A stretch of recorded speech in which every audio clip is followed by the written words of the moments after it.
अगर हमने 16 सोमवार का व्रत करा हो, पशुपति व्रत करा हो, सोमवार का व्रत करा हो, प्रदोष का व्रत करा हो, शिवरात्रि का व्रत करा हो, चतुर्थी का व्रत करा हो, हरतालिका तीज का व्रत करा हो, या मंगलवार, बुधवार, शनिवार जो भी व्रत पुरुष या स्त्री जो भी करते हैं, एकादशी आदि, जब हम शंकर भगवान का जल लांघते हैं तो हमारे व्रत का आधा हिस्सा उसी समय समाप्त हो जाता है। जैसे शिव महापुराण की कथा कहती है, जैसे कामरूपेश्वर राजा जो शिवजी की भक्ति करता था, शंकर भगवान का भजन करता था, कामरूपेश्वर। जैसे कामरूपेश्वर राजा जो शिव की भक्ति करता था, उसका एक काम था, ज्यादा काम नहीं करा उसने, केवल एक काम करा, शंकर मंदिर में जाता, पूजन करता, अर्चना करता और एक वृक्ष रोज लगाता। प्रतिदिन का नियम था उसका, एक पेड़ लगाना, एक वृक्ष लगाना। अब वृक्ष लगाने में उसकी इतनी पुण्याई क्या हो गई कि 33 कोटि देवी देवता उससे मिलने के लिए आते थे। कारण क्या था? वायु पुराण कहती है, पद्म पुराण कहती है, अग्नि पुराण कहती है और गर्ग संहिता कहती है महाराज कि एक वृक्ष लगाने से 100 गौ माता की सेवा के बराबर और 1000 गाऊ दान के बराबर पुण्य प्राप्त हो जाता है, मात्र एक वृक्ष लगाने से। अगर आपने जिंदगी में एक पेड़ लगाया, एक वृक्ष लगाया, उसको पाल पोस के बड़ा करा, बड़ा कर कर वो पेड़ अगर बड़ा हो गया, वो वृक्ष बहुत बड़ा हो गया, कहीं आपने लगाया और वो वृक्ष बड़ा हो गया। अगर आपने एक वृक्ष लगाया है तो समझ लेना तुमने 1000 गौ का दान दे दिया, 1000 गौ का दान दे दिया। और 100 अगर वृक्ष को तुम बड़ा कर रहे हो, पानी डाल रहे हो, खाद डाल रहे हो, उस वृक्ष को बड़ा कर रहे हो, तो समझ लेना 100 गाय माता को पालने के बराबर पुण्य मिलता है एक वृक्ष को बड़ा करने में। 100 गौ माता को पालने के बराबर पुण्य। हम तो केवल 7 पीढ़ी या 3 पीढ़ी की बात कर रहे हैं। उज्जैन के ऋण मुक्तेश्वर मंदिर पर दीवाल पर लिखा हुआ है कि शिव महापुराण की कथा वर्णन करती है।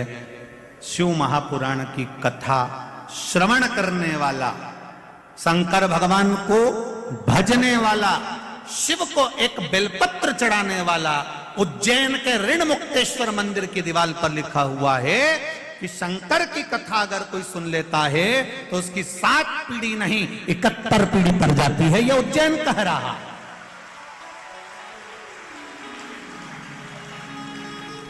ये उज्जैन का ऋण मुक्तेश्वर मंदिर कह रहा है, जो पत्थर पर अंकित करी गई बातें लिखी हुई। कितना दिया उसने? आप केवल राजा नहुष ने अपनी धर्मपत्नी से कहा तो अशोक सुंदरी ने ब्रह्मा जी से पूछा कि ये बेलपत्री मेरी माता ने बुलाई, उसका फल तुम अगर लाकर दे भी दिए हो, बेलपत्री जितने हाथ से स्पर्श होकर जाती है, जितने के हाथ उसमें लगे होते हैं, उसकी पीढ़ी दर पीढ़ी तरती चली जाती है। यह बेलपत्री का नियम है।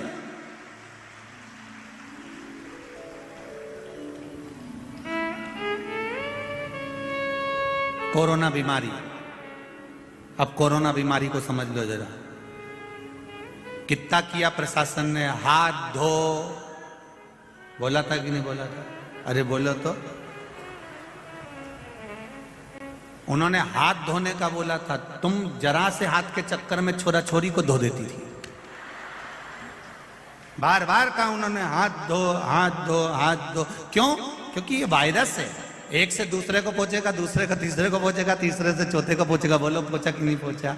और ऐसा पूछता पूछता पूछता पूछता सबको बीमार कर दिया। जब एक वायरस छोटा सा टच करने से लोगों को बीमार कर सकता है, तो एक बेलपत्री टच करने से लोगों का उद्धार भी तो कर सकता है। एक वायरस थोड़ा सा टच करा, एक से दूसरे को, दूसरे को तीसरे से चौथे को पहुंच गया। तो एक बेलपत्री भी तो स्पर्श, मात्र स्पर्श से, मात्र स्पर्श।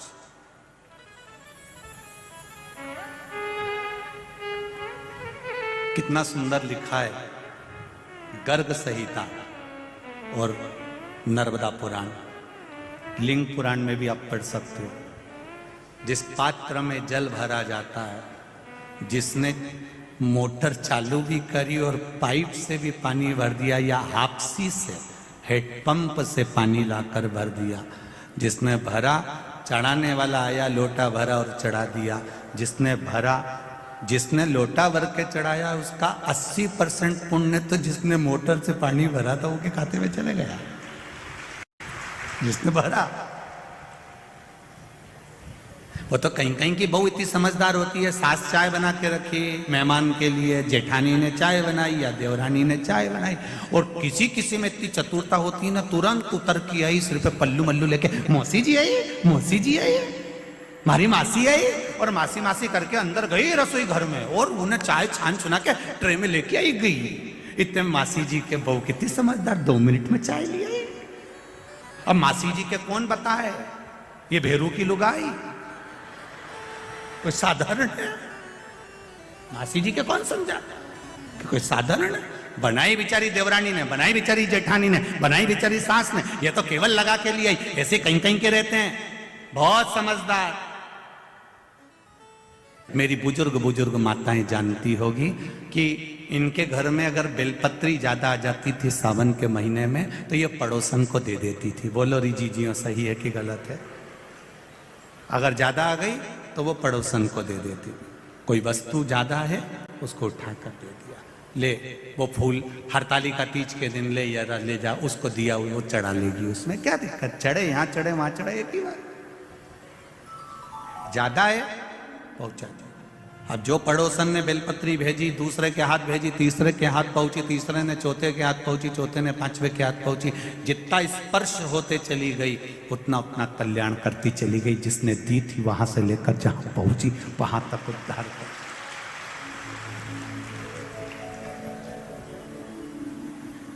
अशोक सुंदरी नीचे आई, अपने पति राजा नहुष को अपनी दिल की बात बताई कि मैंने ब्रह्मदेव से ऐसा ऐसा सुना है, और ब्रह्मा जी ने जो कहा मैंने विश्वास मानकर किया। अगर विश्वास है तो परमात्मा है। बाबा के हाथ में छूट,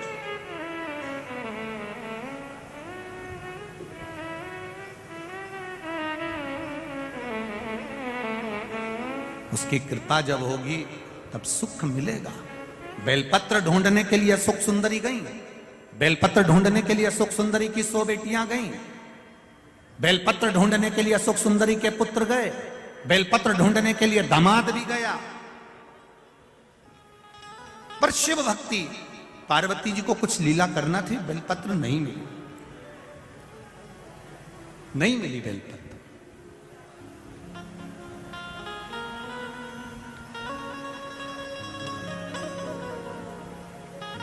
वापिस आ गए। पार्वती जी ने पूछा शिवरात्रि है, तुम्हें बेलपत्र नहीं मिली कहीं? नहीं, बेलपत्र नहीं।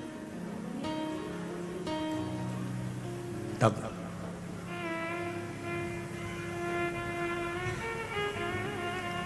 गौ माता की पूंछ को घुमाती घुमाती घुमाती घुमाती, गौ माता की पूंछ को घुमाती घुमाती माता संतोषी वहां पहुंची।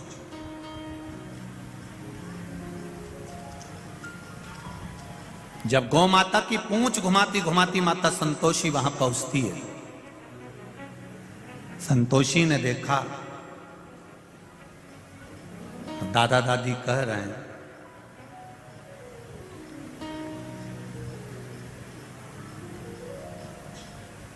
ये दादा दादी, दादी जी कह रही हैं, पार्वती मैया कह रही हैं कि बेलपत्र नहीं लाई अशोक सुंदरी से। बुआ से जब ऐसी बात कही जा रही है तो संतोषी ने गाय की पूंछ को छोड़ा, हाथ का स्पर्श सुंदर भाव से करते हुए हाथ खासा करा और संतोषी मैया अंदर गई और शिव जी के पास में, दादाजी के पास में जटा में जो बेलपत्र लगी थी वो बेलपत्र उठाकर संतोषी लेकर आई, पार्वती जी के हाथ में दिया, दादी जी चढ़ा दीजिए। दादी जी ने बेलपत्र लेकर पूछा, संतोषी ये बेलपत्र तेरे पास कहां से आई? ये बेलपत्र तेरे पास आई कहां से? संतोषी ने कहा, दादाजी के मस्तक पर चढ़ी थी, ये बेलपत्र मैंने आपको ला कर दी है। चढ़ी हुई बेलपत्र तू मुझे ला कर दी है?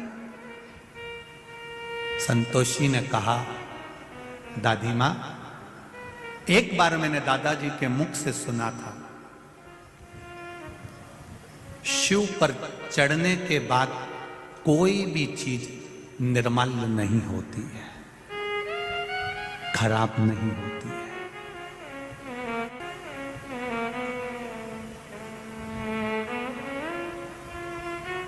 भगवान नारायण भगवान के चरण से निकली है गंगा, विष्णु पदी कहलाई है। भगवान विष्णु के चरण से निकली हुई गंगा विष्णु पदी कहलाई है। शंकर जी के ऊपर चढ़ गई तो गंगा भी कहती है मेरा कल्याण हो गया, अब मैं कल्याण करने वाली हो गई। विष्णु पदी कहलाई।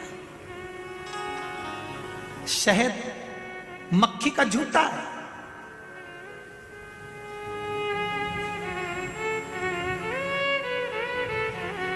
वो भी भगवान पर चढ़कर औषधि बन जाता है। जी पे से उठाकर अपनी दादी जी को दे दी है। दादी जी के हाथ में बेलपत्र आई, वो बेलपत्र शंकर भगवान के शिवलिंग को चढ़ाई गई तो शंकर भगवान के नेत्र खुल गए। इतने समय से नेत्र बंद थे, इतने समय से बंद थे। संतोषी का संतोष परम धन है और संतोषी माता का परम धन हमको बताता है कि केवल 33 कोटि देवी देवता में एक मेरे महादेव ऐसे हैं जिन पर चढ़ी हुई बेलपत्र उठाकर धोकर आप वापिस चढ़ा दो, शिव जी उससे भी प्रसन्न हो जाते। यह संतोष परम धन, यह संतोष परम प्रिय धन।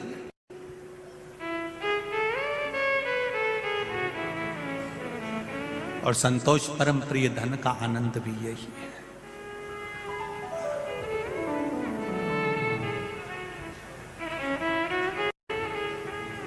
ये सुख वही, ये आनंद